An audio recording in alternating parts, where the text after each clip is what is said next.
Om Shanti. A very good morning from Inner Space in Romford in England.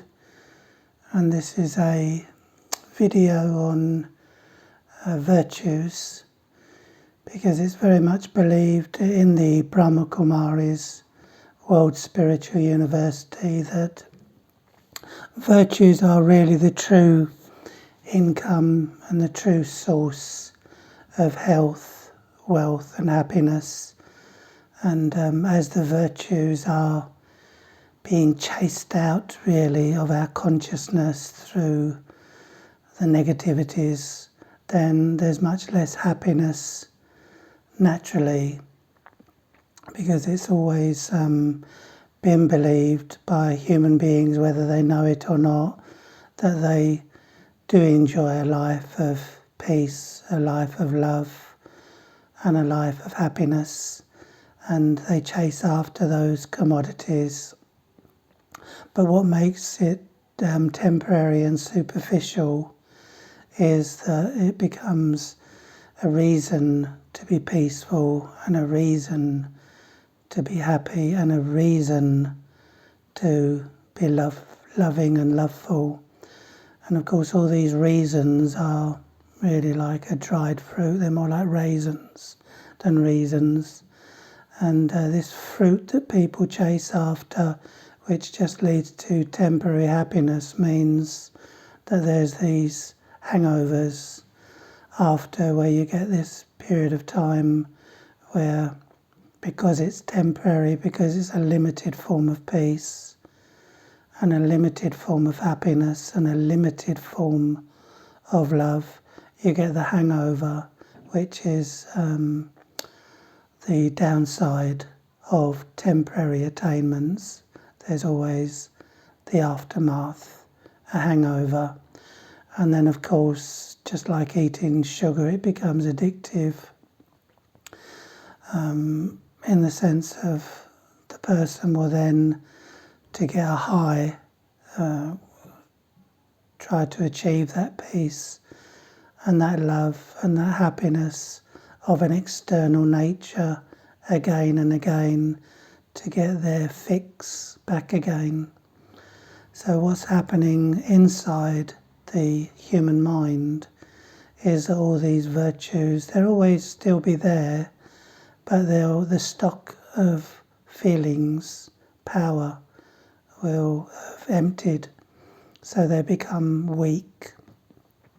And so virtues are really the core of your being, the thing that creates a high level of spirituality, a high level of happiness, a high level of love, and a heightened form of peace, because it's not needing a reason to be peaceful, or a reason to feel loved, or a reason to be happy. And so we're getting away from these conditional forms of virtue into an unconditional form, where we actually build the stockroom of our own inner virtues. And why I say that they'll never actually run out, they'll always be there, but this is a very low level of power, in the sense of a person can do many bad deeds, hurt many other people's feelings, antagonize them, create disputes and confusion intentionally, and hurt other people in the form of in a premeditated way, and yet that person inside will always be good. Even though the actions aren't good, the words they've spoken aren't good, the thoughts they think aren't particularly auspicious towards others, but in reality they'll always still want peace, love, happiness. But basically, because the peace, the love and the happiness has got no power, they try to attain a position of power through controlling others and hurting others and being condescending to others because it puts them in a heighty position, in a higher position, and so they'll swap their own inner peace for the power of a position. But it's only momentary because they have to live that life in an addictive way, trying to achieve that again. So people work for praise from others, getting the limelight, getting the applause, getting the audience. But that's only a temporary attainment until they don't love you anymore, or until you've lost your magic, or until they've changed vogue.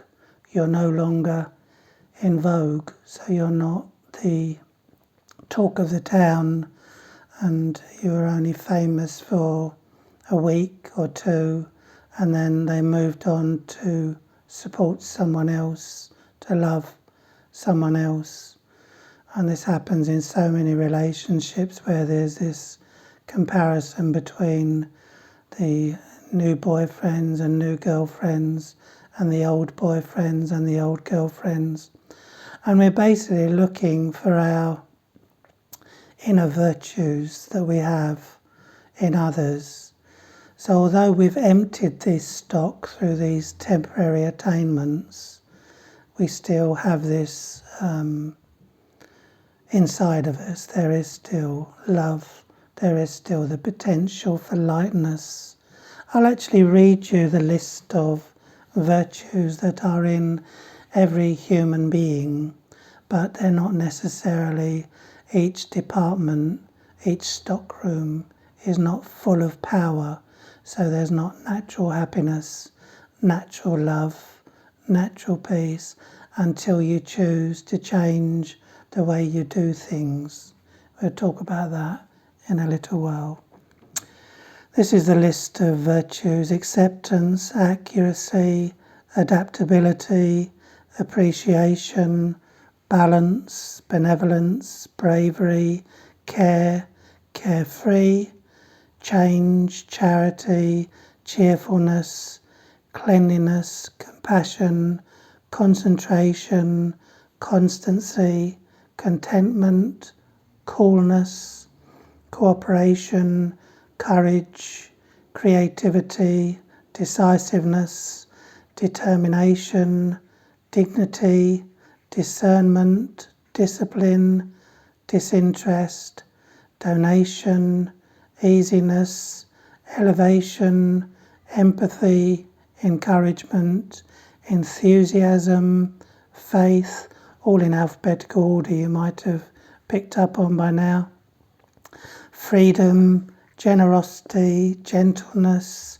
greatness, happiness, honesty, hope, humility, impartiality, innocence, integrity, introversion, kindness, lightness, love, manners, maturity, mercy, obedience, observation, openness, patience, peace, perseverance, positivity, power, punctuality, purity, readiness, respect, responsibility, royalty, self-respect, self-sovereignty, service, silence, simplicity, sincerity, stability, surrender, sweetness, tolerance, trust,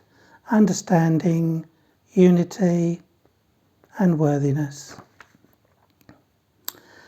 So there's a huge list of all these wonderful qualities that are in the human being. And yet what's to take on board really is that when I treat others in a certain way, and they might not treat me in a very auspicious, kindly fashion, but the way I basically treat others is the way I actually treat my mind. and that goes through my mind. So it looks like in a body conscious, material, physical awareness that it's going out to that other person, but in actual fact it's going in to my own mind. So like, for example, I complain about someone, and it means I don't like the way that they do things. So what gets infected in the mind is I don't like. So I don't need to like, but I do need to like. In other words, I don't need to like what that person does, but I could use that virtue of being an observer to them, so that I'm not casting an opinion, casting an aspiration or condescension on them. So your commitment really to your own mind, where your mind is being made your own friend. Again, it once was the soul's friend. The mind's been with us for eternity. It will always be the same mind, but it will go from a state of being completely clean to a state of being completely unclean and uncontaminated. So you have an opinion of me which may be a negative, and if I have an opinion of you, I'm going on the defense. So I'm using the negative aspect of ego to actually defend, and then I'm using the negative aspect of ego to attack, because I criticize you back. Or maybe I don't criticize you and I stay quiet because I'm scared, and I take that away with me and I churn on that thing. So at that time my self-worth and self-respect is being spiraling downwards, taken down to a point where I'm liable to retaliate on someone else or take it out on someone else, because I'm still chewing and churning, because I don't realise what I'm doing to my own integrity. See, what a person says to you is more about them rather than it is you. So they are harming themselves with their aspersions and casting aspersions. And it doesn't really matter how much they say about me, or who they say it to, or how they spread this disease, which is where all the physical diseases are emerging from, this negativity being spread into the atmosphere from person to person to person, like the corona, like the all the viruses that have been contagious in our past history.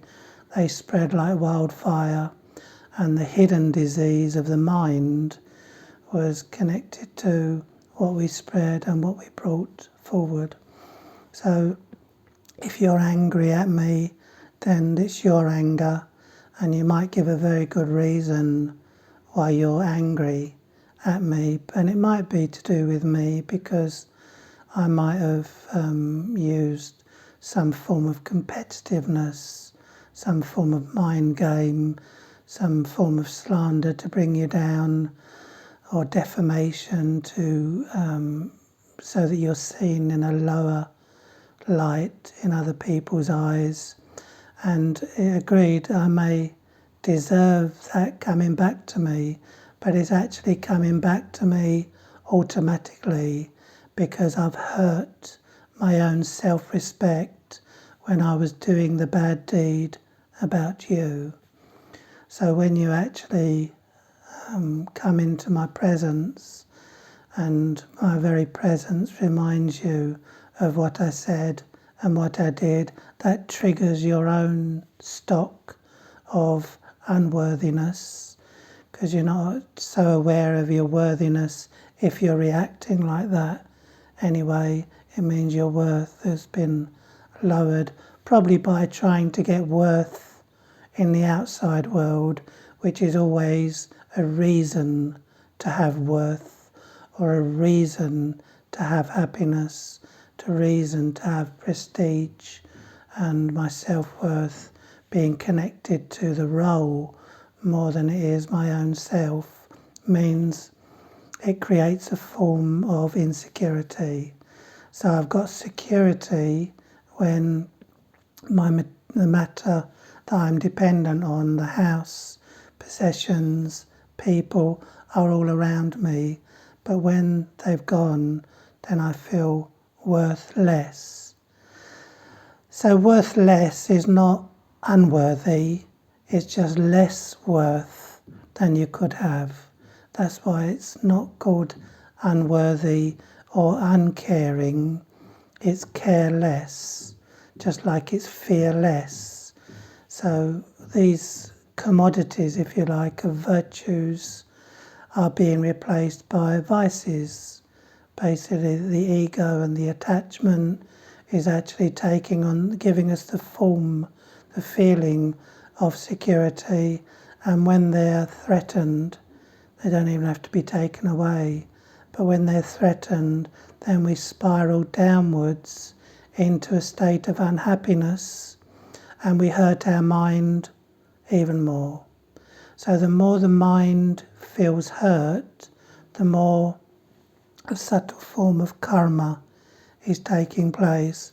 This is what I'm giving to the mind. This is what I'm getting from the mind. So when I need my courage and bravery is still there, but there'll be fear on top of that, or there may even be ego, a self-confidence which is not actually confidence, because that confidence is not confiding in my true nature, it's confiding with my false nature. So it's confidence, its confidant is my negative nature, not my positive nature. You see, it goes back in time to when Einstein and Darwin, who died in relative misery, when they actually created this true nature, which is a nature to struggle, to fight and survive, and only the strong survive and the weak perish. That kind of formula made man go out into the big old world and fight for all his worth to get what he can for his family, as you saw with the toilet rolls when the coronavirus first came about, and how nurses were crying on social media because they were doing long shifts and they couldn't even get a single toilet roll. And I don't know why, because people don't even eat toilet rolls, but for some reason that was the priority on their list. Human nature is lemming consciousness. When you're communicating and connecting with people's vices, in the sense of others went and did that and they didn't know why they were doing it, but they just followed suit because they've become like sheep rather than the actual ability to rationalize and discriminate correctly, because these are all the things that get affected and infected by this external form of pleasure seeking and this external form of love and this superficial form of peace that people hold so near and so dear, is that your discernment, your clarity, your judgment, your discrimination all get affected and infected by overthinking. And your space that you create inside from your own self-worth of realizing all this list of virtues just need to be exercised. And as they're being exercised, then I'm not trying to love anyone. I'm not trying to make everyone happy.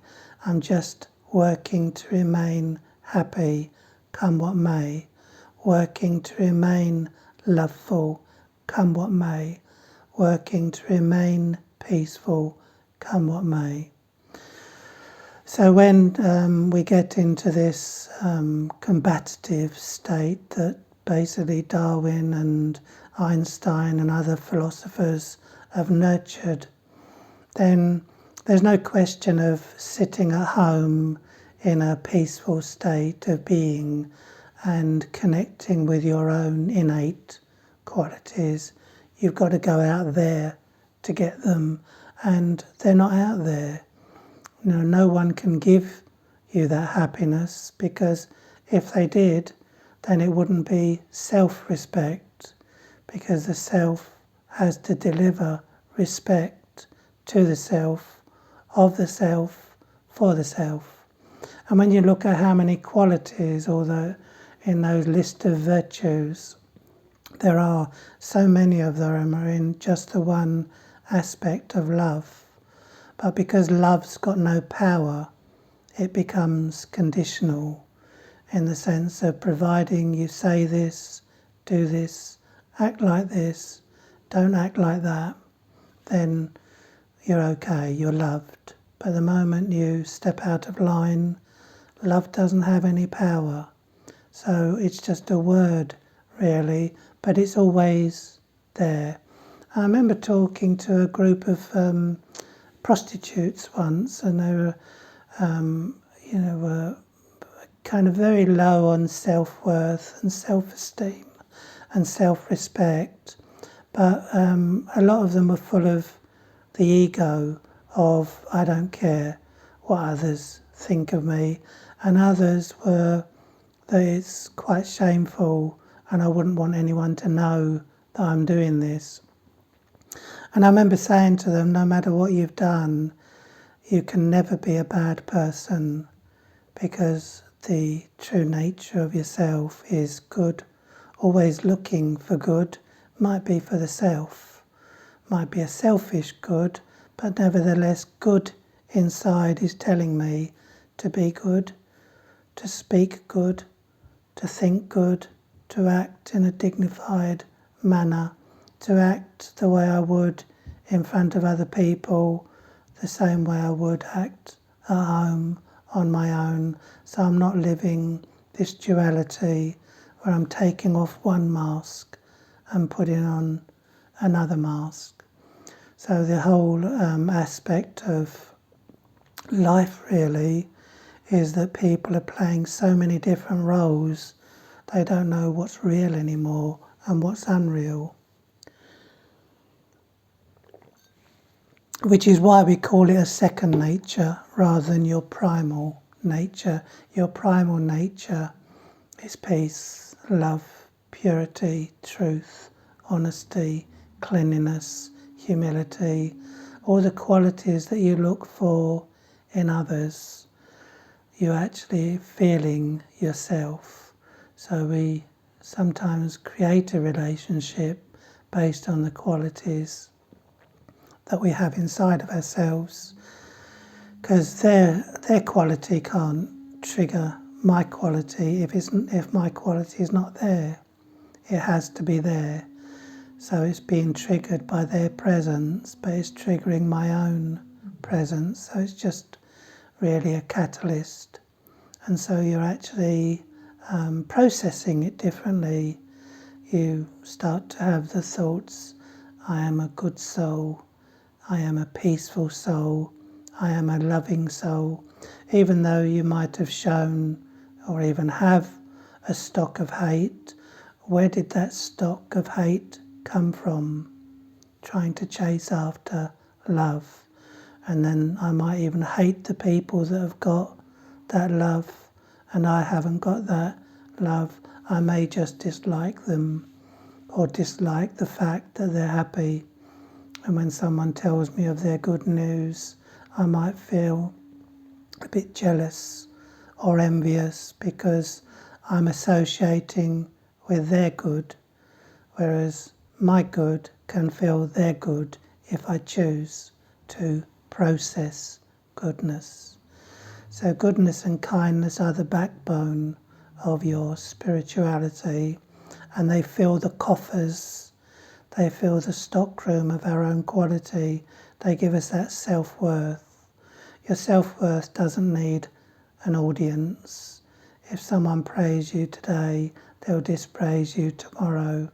So you're being an observer, which is why observation and being an observer is a virtue. One of the main virtues is being an observer, even if I can observe my own role that I'm playing and sit outside of my own form of the name and form of the body, and I'll see that I'm looking, or if I'm looking for the wrong things in the wrong way, then I'll be able to correct that. Happiness is a natural thing that is a fruit of your effort. So your internal effort to be introvert and stay away from criticism, stay away from slander, stay away from bad company that is actually bringing you down as much as you can do, and so that you're giving them your good company rather than taking their bad company, and you're not also being bad company for others either.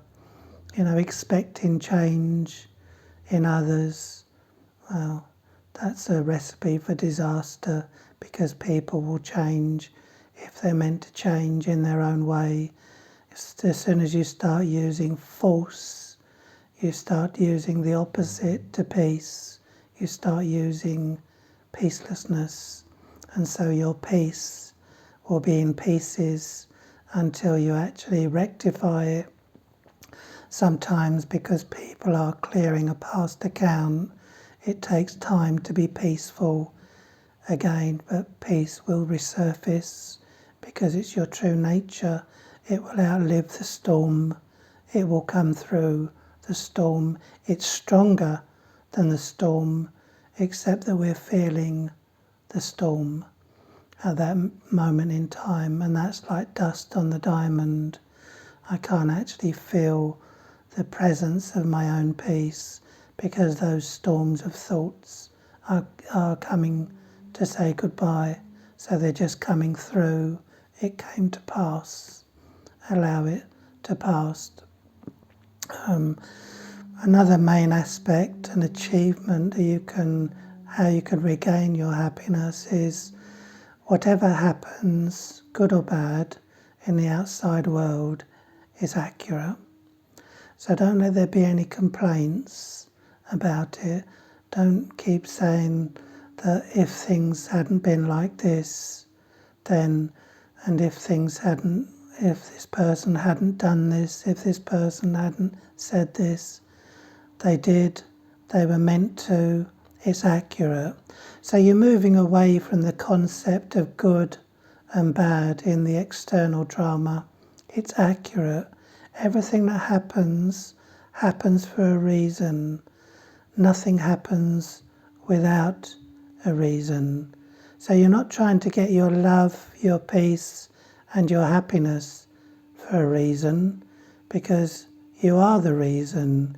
You're the true self underneath the dust. But when things happen for a reason, they happen for a reason. Don't go too much in depth of why, because you'll overthink everything and you'll lose your peace to it. But when you complain about someone or something, an event that's taking place, what happens is it's just a thought at first, so it's a seed. And then once the intellect gets involved in that, it creates a case. And it can be creating a very good case to prove you're right, that you're not misled about this, that you're 100% correct. But in reality, you're undoing your connection with your virtues. And as Socrates said, he said that no one should do anything to hurt their own soul. So if someone doesn't harm the soul, and that means that harming the mind of the soul. So whenever you're complaining about things, it's as if you're complaining about your own mind. And your mind is your inner child. So you shouldn't hurt it, because you have to live with it. You have to walk, breathe, sleep, talk. Everything that you do with your mind. Even when you sleep, The only time you don't use your mind is in meditation, when you give it that rest and you give it that space and that peace. And even though there is a golden age that will come on the earth in time, we need patience for that to evolve as well. Even though there will be a golden age, in actual fact, those people are still very much in a yogic state, because they're very much at one with their own mind. So there's no separation between thoughts, words and deeds. These are the 3 savings accounts that you use to process your own virtues. The person's angry with me, I think that person's angry with their own anger. They've collected it, they've resurrected it, they're using it. It's nothing to do with my anger.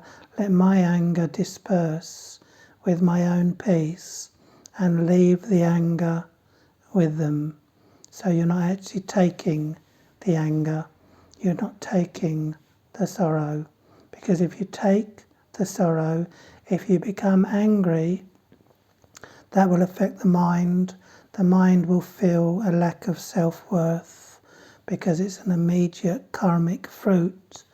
As soon as you take sorrow from anyone, there's an immediate demoralization that takes place. And you look at the word morale and our morals, they're very much connected. Our morale, when it's lowered because we've taken some form of sorrow.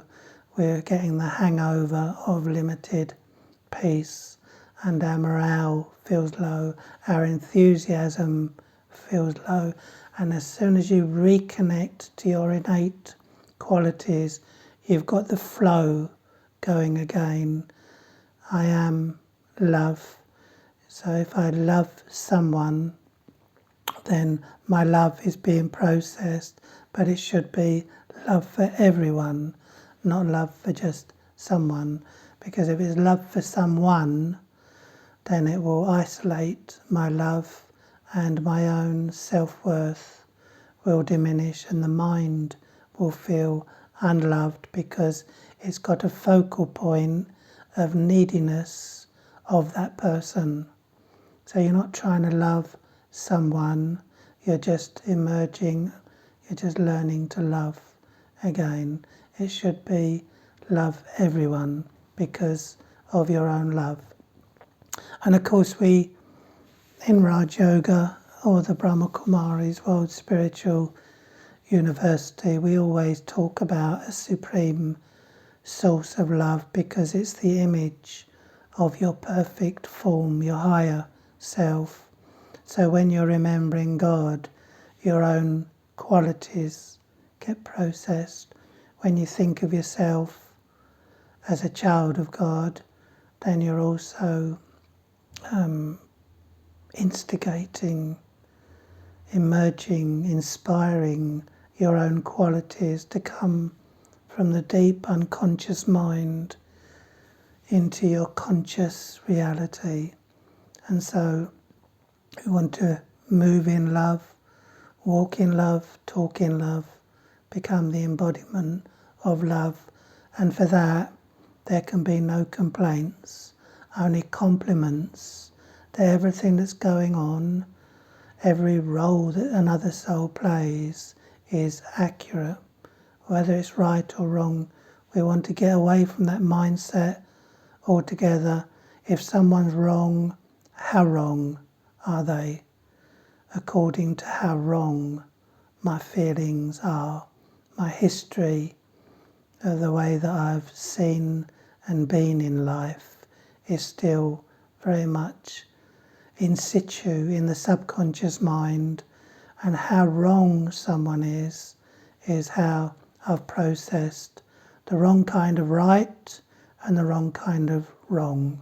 It's all accurate. As much as something can be right, I can also become self-righteous, peaceless, domineering, controlling, condescending and arrogant. and all those effects happen on the mind. Once the mind is feeling low, the intellect, which is the parent of the mind, will try to find a way to uplift the mind, and I may even choose a negative. Get my own back, tit for tat, play that game. So come away from this game, because all people, all actors on the world stage are bringing each other down with the wrong method. It's happening in the political world, right the way down through religions, and also in many ways through spirituality, where the person says, I've got more knowledge than you have, I'm more pure than you are, I'm more divine than you are.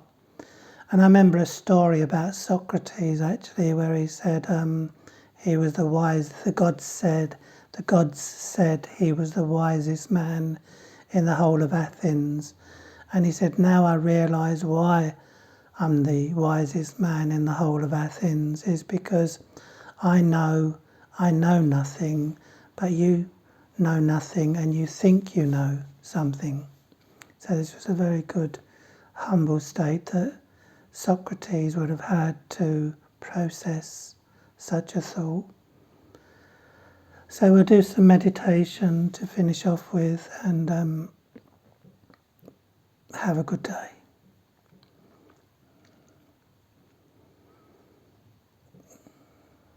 So just turn within, away from your physical roles, your physical body, and all things that are physical. Just forget all the matter that we think matters. Let go of your physical costume and your role, and be yourself,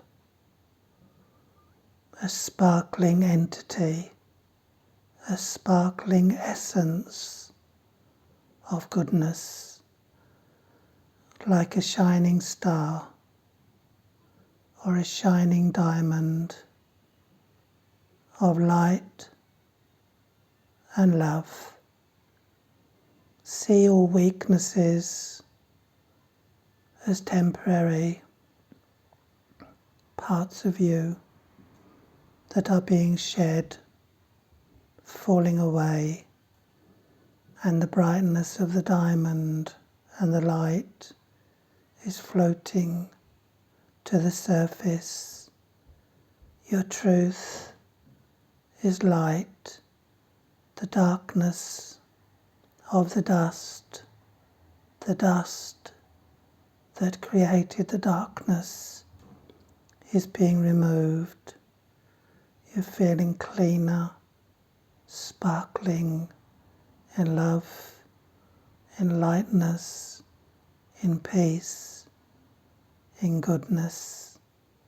Say to yourself, I am a good, kind, powerful, pure, confident lighthouse and mighthouse of good wishes to my own mind, to others, and to the world. I am the light.